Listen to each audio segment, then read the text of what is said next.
the game last night. Go Canada! Now, John, thank you so much for joining us here on the main stage, which is sponsored by our friends eBay.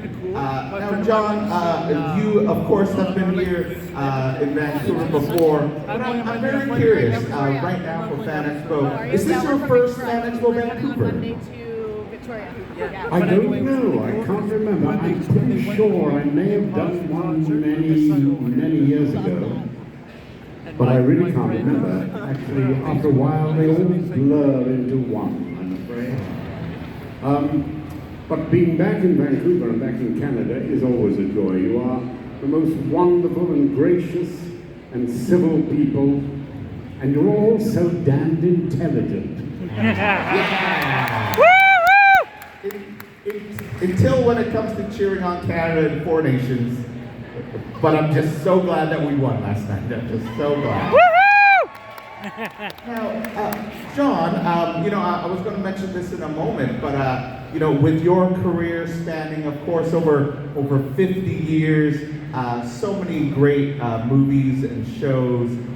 Something that I wanted to touch upon, speaking of sports, is one of your first roles was in the 1973 British crime film Penny Gold, where you played a rugby player? Was it my first one? It was one of the first. Ah, yes. Yes, I think I played a rugby player, that's right. And we went down to Wales, and I managed to break a collarbone doing that. It was quite interesting. But I won't go into details because it may have involved a bar and a rather drunken brawl, but no, certainly not. Well, I say this with love. I expect nothing else from a fine, upstanding gentleman as yourself, I'm very sure. Well, rugby, you see, is very much the equivalent of ice hockey in our equivalent of ice hockey. I mean, the other night when I saw that there were 3 brawls in the first 20 seconds, I said, so what's the difference between an ordinary game, you know? Very true, absolutely. Now, of course, fans love you for your work as Salah and Indiana Jones films as well. Woo! Yeah. I kind of feel just like mentioning different projects and having people cheer for you. But of course, as well as Gimli and Lord of the Rings. I think I might be in the company of a natural dwarf here, you know. Did you find you in a dwarf? Yes.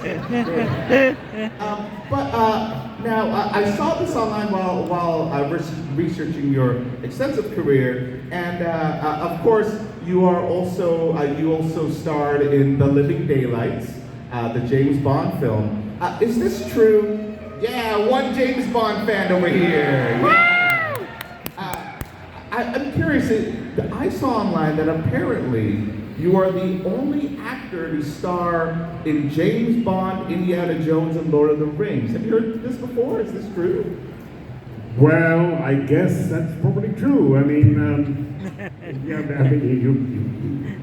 you can't see James Bond in Lord of the Rings, can you? What part of James Bond playing Lord of the Rings? And who would it be? Would it be like Dalton or Brosnan or maybe Connery? Impossible to tell, isn't it? Very true. Yeah. Though of course, Christopher Lee.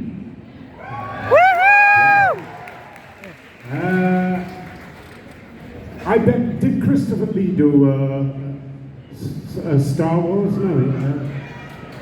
Did he? All right, we got some yes, correct.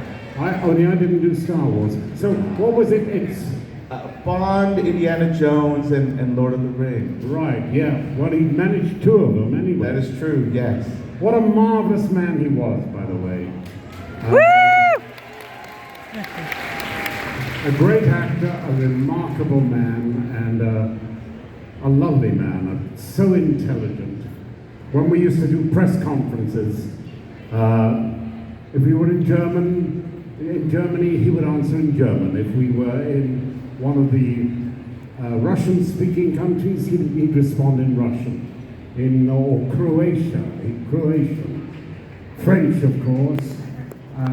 And he could manage a fair bit of Latin to the extent that at one point he was thinking of becoming a Latin teacher. Remarkable, great man. Very nice. Thank you for sharing. Now, in a moment, as we do see, we have two microphones set up for audience questions. We would love to get to as many of them as possible. So we now encourage, yes, if you would like to ask questions, feel free to line up at the microphones. But I have a question for you, John. For yourself, I'm always very curious because it's Vancouver, we're in Hollywood North, you filmed here yourself in the past. I'm sure we have many budding actors here in the audience. For yourself, how did you get into acting? Was there a light bulb moment that made you go, yes, this is what I would love to do? I have in the audience here somewhere an old school friend of mine from I think we first met in school in 1957, and the light bulb moment for me was watching the very first play I ever saw, which was Oedipus Rex. An 11-year-old watching Oedipus Rex. Wow. And that moment when Oedipus comes on, having put out his own eyes, is one of the most electrifying moments in theatre. And I left the performance and went back, and I went into the seniors library. You weren't allowed in the seniors library until you were in the fourth form. I was mere first form. So actually that would be 55, I'm afraid. And I found Aristotle on tragedy, and I read it, and I learnt it, and I will repeat it to you now.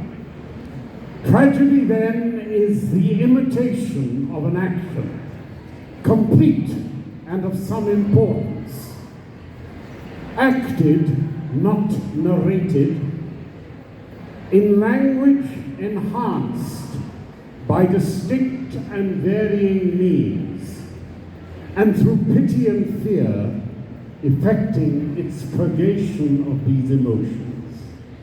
That was for me the career directing thing. But I was not going to be an actor, I was going to be a writer. And then it sort of went wrong, didn't it? So. It went right for us. It went right for us. Well, you're right. Also, I will say it's powerful to have you perform for us, and also have a wonderful sign language interpreter interpret your performance. So, round of applause for our sign language interpreter. Woo! Thank you. Thank you. Thank you. Now, speaking of people who are here to help us out, John, I'm now going to throw it over to our audience questions. I'm sure we have many. I'm not going to lie, me and some of the other folks in the back, we are curious about how many questions we get in until we get one about sliders. So, maybe about the burgers. We don't know. But all right, we'll try and wrap. The problem is, you see, that I try to avoid answering questions. So I will go off in some different tangent all the time. But I promise you we will get through all the questions. Perfect. Maybe. Thank you. Well, our first question comes from royalty. Over here on audience left, stage right. I believe is that Princess Peach? Now, in a moment, what I would like guests to do is I would like for you to say your name and then share your question. So we'll go back and forth, share your name, and then share your question. Hi, I'm Sarah, and so John, I'm a longtime fan since I was a kid, watching you in Indiana Jones to Lord of the Rings, And your portrayal of Gimli in the Lord of the Rings movies is so iconic, as well as the entire casting being absolutely amazing. It's hard to see anyone portraying Gimli, but I've read that you originally wanted to play Denethor, Boromir's father. And so I'm wondering what made you audition for Gimli, and what was it like to get this major role in such a widely loved movie trilogy? What happened was they sent out a request for me to audition as Denethor or something like that, and I did it and forgot all about it because I knew Lord of the Rings wouldn't be made. And then they came back and offered me Gimli. Oh, gracious. You spend 30 years trying to be recognized, and then you're going to cover yourself in a damn prosthetic face? Not for me, no. However, well, there was the agency that said, John, if you don't do this part, we can no longer continue to represent you. And then there was beloved number one son, Den, who said, Dad, if you turn this down, you'll be nuts. Why is that, son? Because think about it, in every bookshop in the entire world, there is that much bookshelf space for Tolkien's works. Now, of course, there's that much bookshelf. I mean, it's just extraordinary. Anyway, I tried to avoid that question. Now, move on now, I think, yes. Thank you so much. Very nice. Over here, hello, who do we have? Hi, I'm Sarah. I'm cosplaying as Indiana Jones today. I don't know if you can see the silhouette.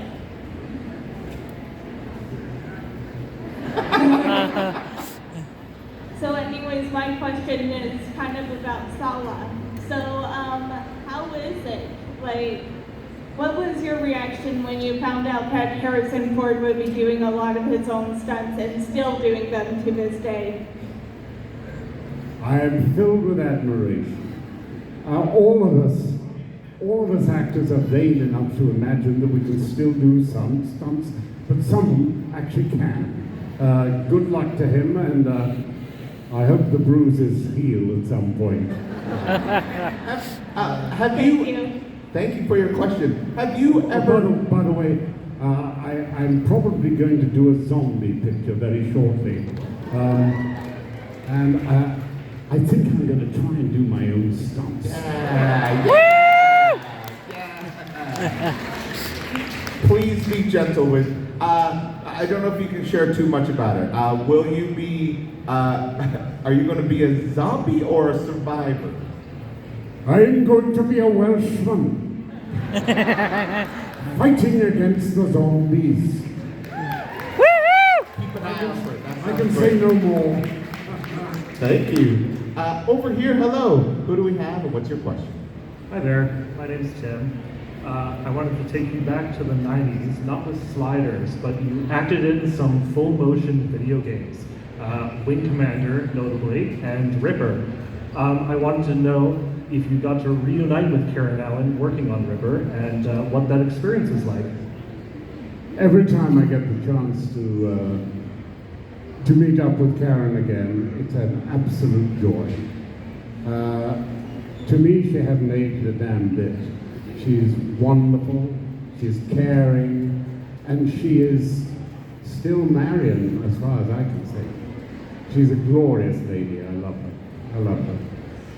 Yes, we did work on that, but that was 343 years ago. And I can't remember every detail. You'll excuse me, please. Thank you. Thank you for your question. Quick question for you, John. Of course, folks here have the opportunity to come up and meet you, to get photos and autographs with you. I'm curious, have you ever been asked to sign a box of Wing Commander? Have you ever had to autograph anything from your video games? Yes, indeed. I have signed one or two boxes of Wing Commander. In fact, Chris is still working on Squadron 52, is it? 42. Squadron 42. Thank you, Yes, Smart Hottie. must be the additional years that I seem to have put on it, yes. I think those of you who subscribe would probably understand that. The game gets bigger and bigger and bigger. It is a vast game, and it's a vast conception of the universe. I mean, it's going to be one of the most extraordinary things you've ever seen. In fact, I went back about 4 years ago and repeated the scenes that I'd done about 8 years before that, but this time on a bigger scale. I'm not a great games man myself, but by God, I think this is going to be monumental when it comes out. Very cool. Thank you so much for sharing. Thank you. Over here, hello. Hello, my name is Melissa. Whoever bet on 4 questions before sliders, you're winning. All right. I grew up watching sliders. I loved it. My family used to watch it all the time. And just a simple question, do you believe that there are parallel universes, or which one would you want to slide into? You know, that's a very interesting question. Every one of us would have a different answer. If we were in an alternate universe, what would we most value? Some people would choose to be solitary in a universe of just beauty and nature. Some of us would want to be very gregarious. Some of us would possibly want to be an animal. I don't know. I happen to think that actually my generation in particular has lived in the best of times. We have seen no really major wars. We have abolished most of the things that kill people. I've been doing some research on a script that I'm writing at the moment. Really,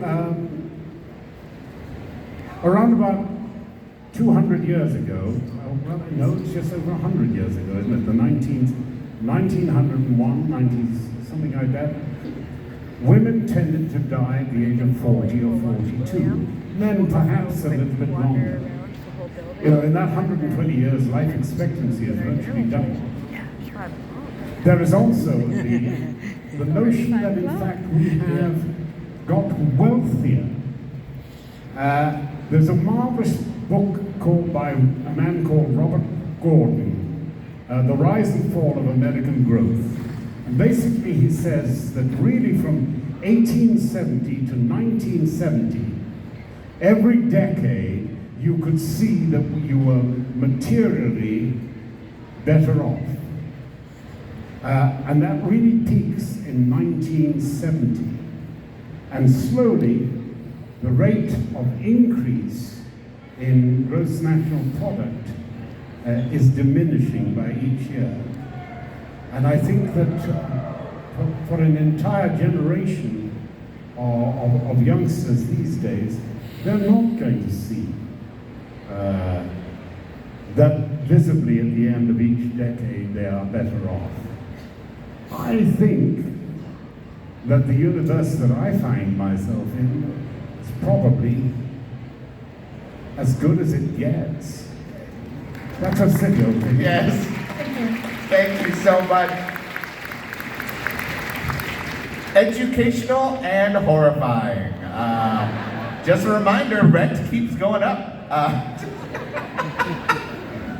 Thank you. No, but that is, I think it's very, it's important to remember that there's so much history that you yourself have lived in.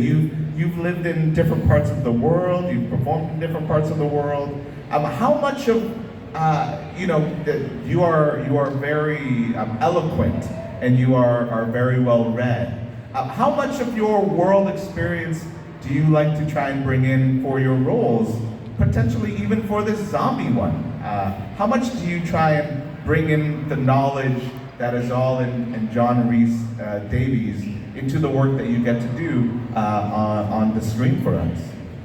Oh, I think we all actors bring their own experience to roles. I'm particularly interested in history,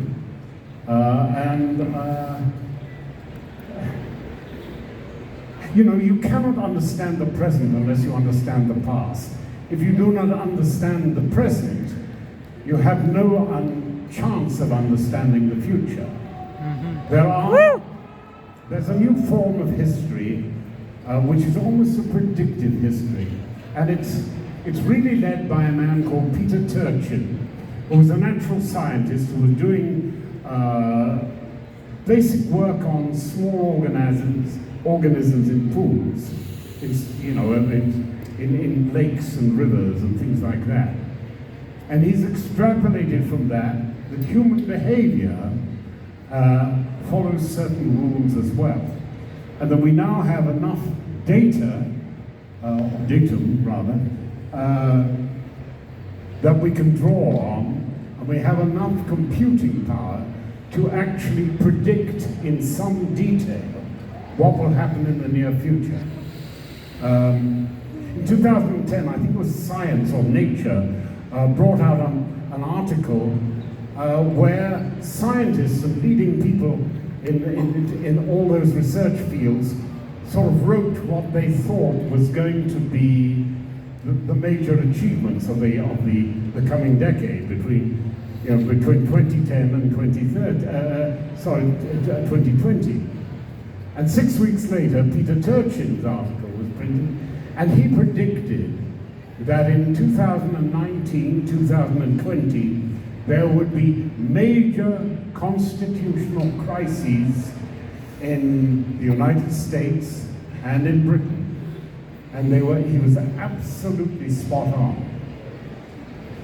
But I don't know, do we really think that we fit into some little algorithm that predicts our collective behavior and our future behavior? Terrifying to think that that is the case. But those of us who understand history are not surprised that we do sometimes repeat the mistakes of the past. But I should shut up now, shouldn't I? No, it's great. So, basically, in this zombie movie, I want you to give that exact same speech. That verbatim. I've got a better Oh no, I'm sorry. I've got a better speech. Oh no. I know. We'll get to it. We see you. Maybe. All right. So this is my new fantasy speech. As you know, there is still talk of the Princess Diaries 3 being announced. And what I would like to say is that in that event, I should surely come back as the benign Prime Minister of Genovia. However, it is just possible that I am not going to be Prime Minister of Genovia. So I would ask the serious point. Perhaps we should consider the place of the monarchy in Genovia in this present age. And were it to be that Genovia should decide to become a republic, I would have to offer my services, reluctantly of course, as possibly president for life. And what platform would I make my appeal to you, the good citizens of Genovia? Quite simply this: let us, together, make Genovia great again. Woohoo! Yeah! I could see I had no voice. Thank you. No, thank you so much. Next question, hello. Hello, my name is Keenan, and in addition to Gimli in The Lord of the Rings, I also enjoyed your performance as Treebeard. So I've always wondered, how did you end up playing two roles in Lord of the Rings? Because I got lucky and twice paid. Peter Jackson came to me one day and said, "Would you like to do it?" And I thought, "Oh yes, that's an easy one." I still have nightmares. But let's move on. Thank you. It's the daytime now. We have a little bit under 15 minutes, so we'll definitely get to as many of these as possible. Back over here on our left. Hi, my name is Tyler. I was wondering, during the filming of The Lord of the Rings, I heard that the glue they used to put your beard on, you had an allergic reaction, and that people thought you were method acting, and you actually tried to pull a pork's head off. I read it on the internet, and I wanted to hear if that was the truth from you. You can believe everything you read on the I know, internet. that's why I'm asking. No, actually, it was a medical adhesive, and it's hypoallergenic, so you're not allergic to it. But it bonds to the outer layer of the skin, and when you take it off, it takes a layer of cells with it, so I did not look very pretty. My then girlfriend said to me one day, she said, "Sweetheart, I don't know how to say this, but I can't bear to look at you. I'm going back to the States." So, yes, it was a lonely night, but there you are. Thank you. Next question. Hello, over here. Hi, it's really nice seeing you again. I saw you in Brazil a lot of years ago. Yes? Where are you? Hi, Oh, there you are. my name is Maya. Yes. And basically, no archaeologist will ever admit that because we learn in university that we shouldn't. But we all go to the field because of Indiana Jones. And I'm finishing my third degree in archaeology. Yeah! Woohoo! And I love hearing you speak about history, and it's a quite interesting take on behaviorist history, but it's right interesting. Anyways, I digress. My question is basically, how many times an archaeologist actually came to you and go like, "I am an archaeologist," like super happy because they're talking with Sala? And as you really enjoy history apparently, if you would ever consider in another lifetime being an archaeologist? I would love to have been an archaeologist. We accept you. Yes, I think, you know, we only live for 3 generations. You remember your father, obviously. You all remember. Do you remember your grandfather? Yes, many of you do. But none of us really remembers our great-grandfather. What they did, who they were, what they were like. We live for 3 generations in people's memories, and that is all. The rest becomes archaeology. Thank you.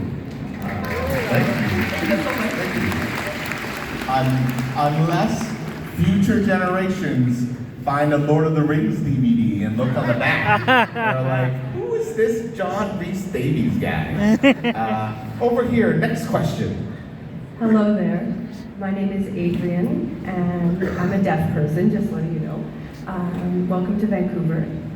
I'm a big fan of a lot of your work, and I'm curious, you were here 30 years ago involved in sliders, and now you're back in Vancouver. I'm curious, what are your thoughts on the changes in the city, and are you still in touch with Jerry at all? I wish I could be in touch. I've been trying to phone Jerry, and I don't know whether it's the communication down in LA because of the fire and this sort of thing. But in theory, the 4 of us had agreed that we would do a fan convention together this year. And in theory, it's going to be in Salt Lake City. But I cannot get in touch with him, and so it's really proving rather difficult. Sabrina is living in Rome. Clevant is still performing on Broadway, I think. Yes, so it would be wonderful to get us all together again. But and it's lovely to be back in Vancouver as well. Of course, when we were in Vancouver, you still had trees in that lovely park of yours. What's it called? Stanley Park? Stanley Park, yeah. yes. And I think we It's very sad. I think we left and then the wind blew it all down. Ah, yes, yes. Extraordinary. Wonderful. Beautiful. Beautiful. Thank you. Right. We're glad to have you back. Thank you for your question. Over here. Thank you. Hello, my name is Lucy. I had a question about books versus movies. So I myself, I love the books and movies separately for different reasons. But of course, everyone has a moment that they've read in the books and thought, oh, if only that was in the movies. So in my case, I have two. I have the Conspiracy Unmasked, when all of Frodo's friends admit that they knew what was going on and were going to help him no matter what. And the second part was Sam rugby tackling Saruman when he tried to knife Frodo. So my question is for you, is there a particular moment, such as when Gimli or Treebeard were interacting with each other, is there a moment in the books that you read and thought, oh, if only we got to do that for the movies? No. All right. Thank you. That was very straightforward. You did not avoid the question. No, you serve the script and the producer and the writer. There are things that you might want to put in, but the ambition of that project was so great that you were just darn grateful to be part of something that became so extraordinary.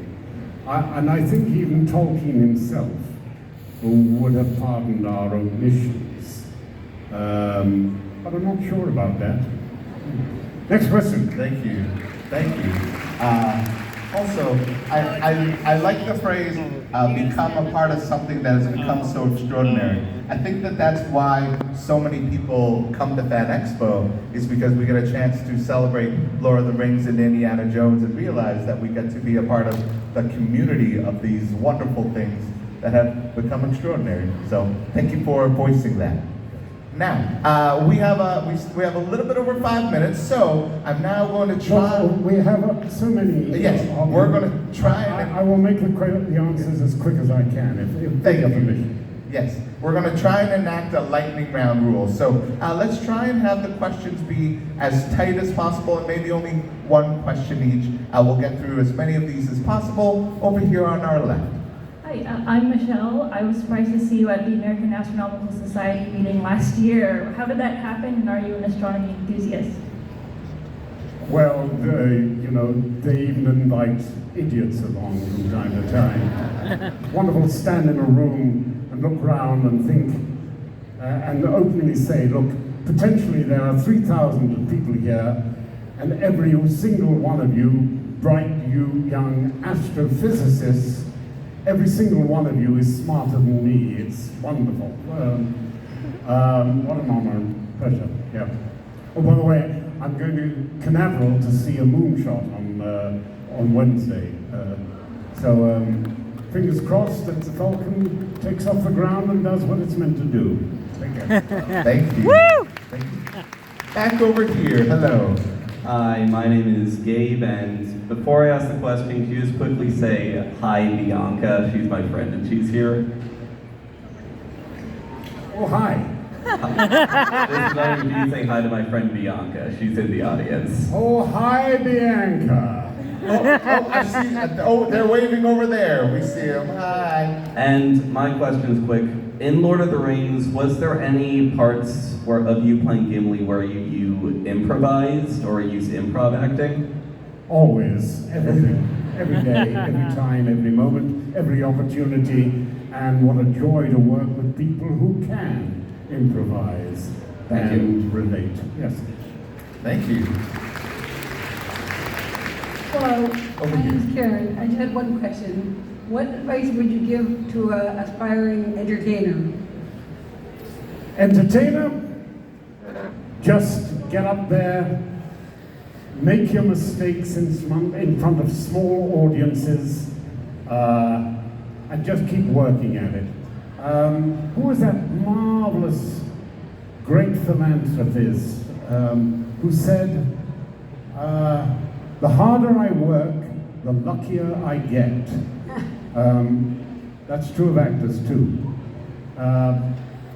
But then there is no future for actors anymore. AI will be replacing us in my lifetime. I'm 81. Right. Well, we appreciate you, the people that watch at home. All right. Anyway, good luck. Thank you. Back over here, hello. Hello, my name is Griffin, and I'm currently studying to be a filmmaker, and I was wondering if you had any memories of working with a director named Blake Edwards on a 1982 film called Victor Victoria. He's a favorite director of mine. Blake was a genius. He was marvelous. He was somewhat forbidding in what he wore those reflective sunglasses, you know. And the day I came up to work on the set, he hadn't shot anything with me before. Stand up, will you? All right. And he came up with these dark glasses, and he went.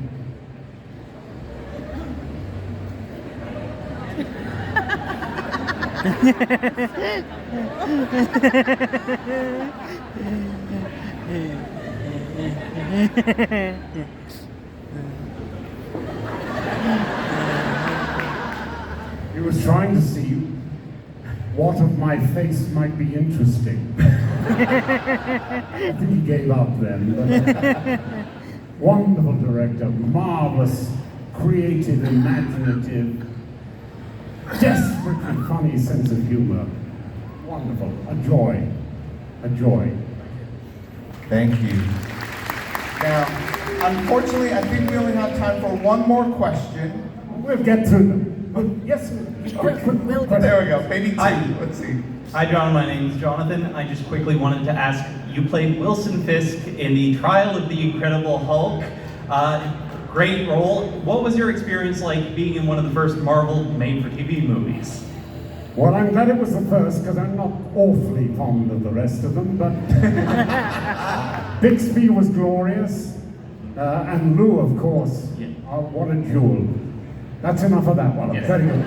Now, unfortunately, I did get this. We do have a hard out, but before we go to our last question, I want to say thank you so much to everybody who did line up. John, you are here throughout the weekend, and folks can come and say hi and meet you. Yes, yes. Yes, of course. Yes, look, I'm so sorry. I talked too much. I beg your pardon. Anyway, but ask your question. Thank you. Please. Hi, my name is Denise, and it's just an absolute honor to meet you. And I was going to ask, you mentioned the 3 generations. What does it mean to you to know that Gimli and Lord of the Rings are going to live long in the minds of men even after we're all gone? Well, here's hoping, anyway. Thank you. Thank you.